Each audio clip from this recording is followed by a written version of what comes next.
Happy March! So in this video, we're going to be talking about exactly what you and your PTO needs to be taking care of in March. And I'm going to run down the different officers just to give you some guidance on what you should be handling this month as we near the end of the school year. If you're a president, you want to definitely be making sure that you are getting things lined up for the next year, whether or not you are going to be staying on as president.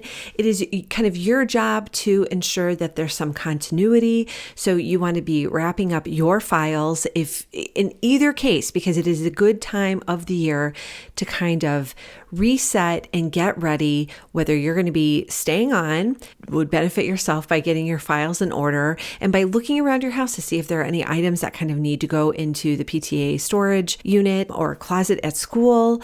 And if you are going to be handing things over, then it's doubly important because you're going to be handing off your files to somebody who is incoming and new and may or may not have done the job before. And so they will definitely appreciate guidance either way. You want to also be sure that you're moving any digital files that you have into your cloud storage system. If you do not have a cloud storage system for your PTO, I highly encourage you setting one up now. It really makes it much easier to kind of do your job as PTO leaders when you can just take an existing flyer and just update it with new graphics, with the new dates, with the new information, rather than starting from scratch. So I always advise keeping everything in a very organized manner so that incoming officers who maybe aren't as familiar with things, because that's the problem with digital files is that you don't think about that they're there until you need them. And then you're like, oh, I love that. Everything is right here. So I highly encourage you to set that up. I will link to an article that talks about how to organize your digital files online. And you should definitely be having a file system. Do not just dump everything into one big file folder and have people go fish. That is so frustrating. And it is easy to have duplications of things and very easy to overlook items that you need, and people will spend time recreating the wheel rather than updating whatever you have started. For the nominating committee, your slate should now be done. So if you should work right up until the meeting where you present the slate to fill open positions with leaders ready to take on the position for the next school year. Even past that time, if you have presented the slate and there are still openings, I would still go ahead and work to fill those openings so that when it comes time to vote in April, that you have a full board ready to roll for the new school year. For the fundraising chair, I mentioned this for the February to-dos, but really you want to be having your fundraisers wrap up before spring break so that interest doesn't wane and people just don't start to tune out, which often happens after spring break because people come back and they're ready to be done with school already. And so they're not thinking about what your school or your PTO needs this year. They are thinking about what they're going to be doing over the summer and maybe even next school year.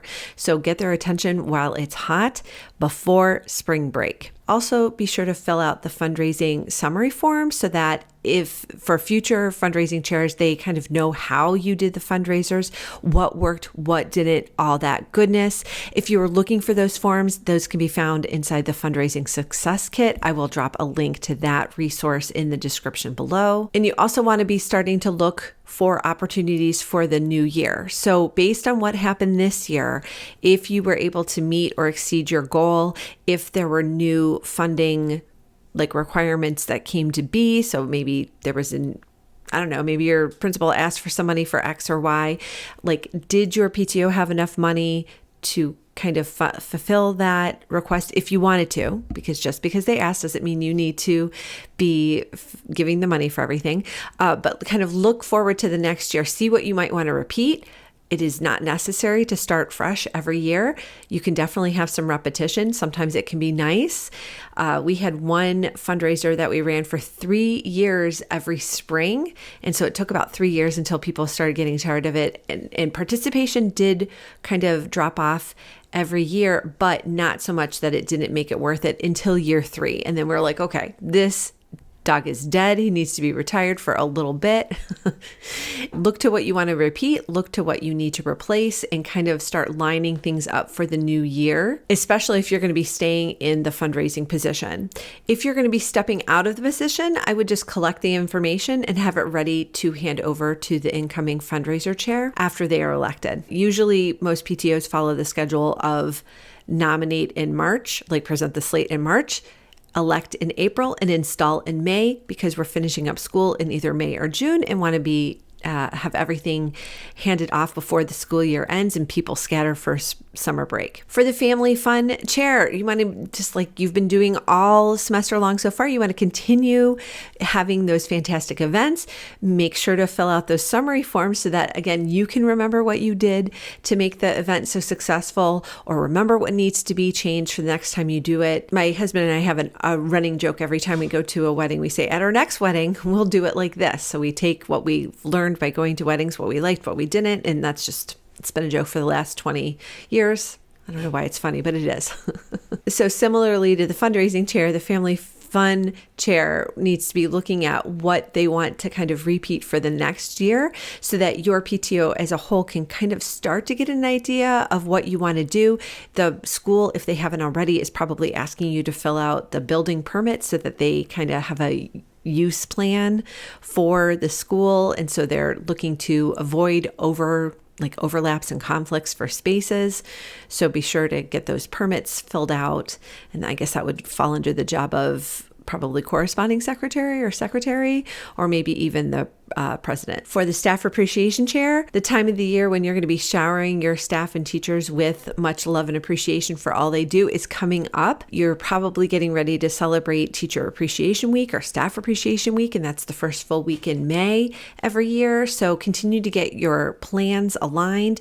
Look for people to make donations. So whether it's a parent who bakes cakes as kind of like a side business, or a local business who wants to support your teachers by paying for chair massages or sending their massage therapist in for a couple hours to treat staff members for that little luxury, then just get those things lined up so that you're ready to roll in May. And if I haven't specifically touched on your specific office, then this next part is for you. For any officer or committee chair, you want to be getting all of your kind of ducks in a row. Again, it doesn't matter if you are staying on in the position or handing things off, but you want to get everything organized. So anything that you have created digitally on your computer, make sure to upload it to your PTO's cloud storage system. Get a copy into your binder. Take the time to 3-hole punch papers and put them in your binder. Organize your binder. Get rid of things that are duplicates or unnecessary. Write the summary forms if there are pertinent to your position, and just get everything kind of buttoned up for the year. So I hope this has been so helpful. I am doing this series where it is a monthly look at what your group needs to be doing to kind of make life easier for you, and so you can stay on track. And I will be back in April with another peek into what you should be taking care of then. So I hope you've enjoyed this video, and I will see you in the next one.